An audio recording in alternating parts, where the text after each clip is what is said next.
My name's Professor Gill Cooke. I'm the Head of Teaching in the School of Engineering at the University of Warwick. I became a Whitworth Scholar Award holder in 1994 and a year later became a Whitworth Scholar. Professor, can you tell us why is the scholarship such a special program? I believe it's special because it is unique. There are very few Whitworth Scholars. And that uniqueness is due to the type of individuals that apply and become scholars. They have that practical knowledge and experience and also an academic ability. It's been a few years, but what made you apply for this scholarship? I was almost at the end of my apprenticeship and I'd been achieving really good grades through college. And one of my college teachers said, "Why don't you apply for this scholarship?" I wasn't sure whether I was eligible or not, but I thought I'll give it a go. It was a demanding application form, it's fair to say. But I thought it would give me the opportunity to be supported whilst doing my degree. And it was something, certainly my company at the time, they said, well, if we're going to offer you a job after your apprenticeship, we want you to do a degree as well. So it's sort of the timing fitted together. The real world practical experience, even recently, you can see how that's applied. So as an academic, I observe colleagues and they can be talking about their latest research at the forefront of engineering.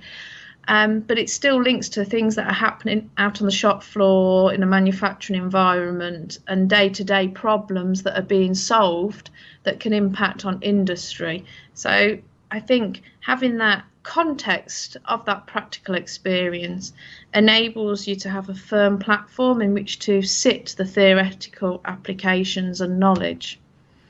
And how has it affected your life? So if we look at you getting the medal and then moving forward in life, what do you think the biggest impact has been? I think in some ways in my early career it made a lot of difference. It certainly opened doors. I moved companies shortly after completing my apprenticeship. I had a couple of years experience, moved to another aerospace company, and the managing director interviewed me and he actually said that it was the Whitworth Scholarship that made a difference. His professor at Cambridge had been a Whitworth Scholar and he said his professor had been more proud of that than his PhD and his research. And it's something that managing director remembered, and then when we recruited me, sort of recounted that story. So it helped in those early days make you stand out and be something different. Certainly I've done some consultancy at another institution where they've had Whitworth Scholars studying with them, and it was something that they discussed while they were interviewing me for the consultancy. So it's something that makes you stand out and just adds a little bit that other people don't have. And then more informally, it's the network, it's the society, it's being part of another group of like-minded people. And I think that's nice to be part of a group that's there for you if you need them, you can connect to them, or do your own thing. So yeah, both sides of it, the formal and the informal, have been beneficial. And of course, the scholars are active in just about every part of the industry of engineering. What do you think, looking at the wider sector, are the biggest challenges that are facing it at the moment? I think that as engineers, we have a duty to sustainability, to contribute to a better world and environment, and push the frontiers around, I guess, around energy and development. And you think, there's only a finite amount of fossil fuels and resources. So I think as engineers, we need to be solving those challenges. We need to be looking at ways to contribute to the health sector, to help improve medical procedures, research. I've got colleagues here in biomedical engineering, and that's really at the forefront of that sector. So I think there's a lot of societal challenges that engineering can make an impact to, that if you're not an engineer, you don't particularly appreciate the engineering that underpins when you go to the hospital, or you're looking to buy a new car, or the everyday life that's around you as a non-engineer. One of the big issues I think that the whole world is dealing with at the moment, and certainly engineering is dealing with, is diversity and inclusion. Would you say that that's important to you? And if so, why? I think for me, the most important thing is we have the best engineers.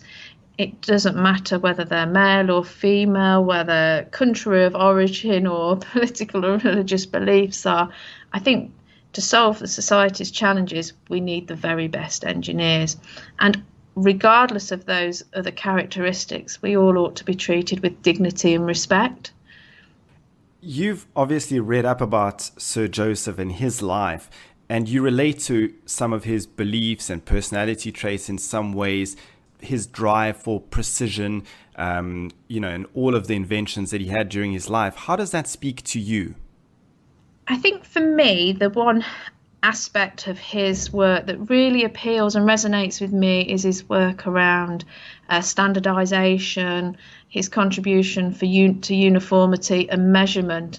As a quality engineer previously and now in the education sector, it's really important to have high quality, precise engineering objects. And when you look at the country at the moment, the value is in the high value manufacturing where we can make very accurate components and products. And actually, when you look at the medical sector or the motorsport sector, it's that precision that is really important. And I think Joseph's influence of what he pioneered all those years ago has actually impacted those sectors today, because we wouldn't be where we were without that precision, that standardisation and the ability to measure. What do you think you would make of the world today, of engineering in the Facebook era, 150 years later? That's a difficult question. I think he'd be quite bemused by it, but he was very forward thinking, so he'd be looking for the opportunities that it could provide, and how it could take society forward and not inhibit it. He'd look for the advantages in it. If you think about the scholarship award scheme, he was looking to try and, make Britain better, to make better engineers. And I think he would see modern technology in a way of, well, how can this make an impact in the future? Do you think there's a particular invention that happened after his death that he would have been particularly interested in? I would say something around the aero engines and aerospace because of the precision involved. And he'd probably see how his measurement systems and standardisation had really contributed to that accuracy. And perhaps then, just on a different note, and finally, you deal in your daily life and workspace with the journeys that students go on. If you were speaking to people, to perhaps students or people who are considering applying for the scholarship, what would your message be to them?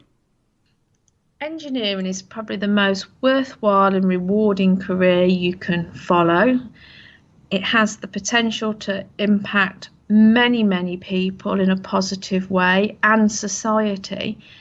I'd say it's not an easy route, and it's certainly a hard qualification to get, but that makes it valuable. And I would say that every day will be different. Every day would be interesting. So hold on to your dreams, work hard and go for it.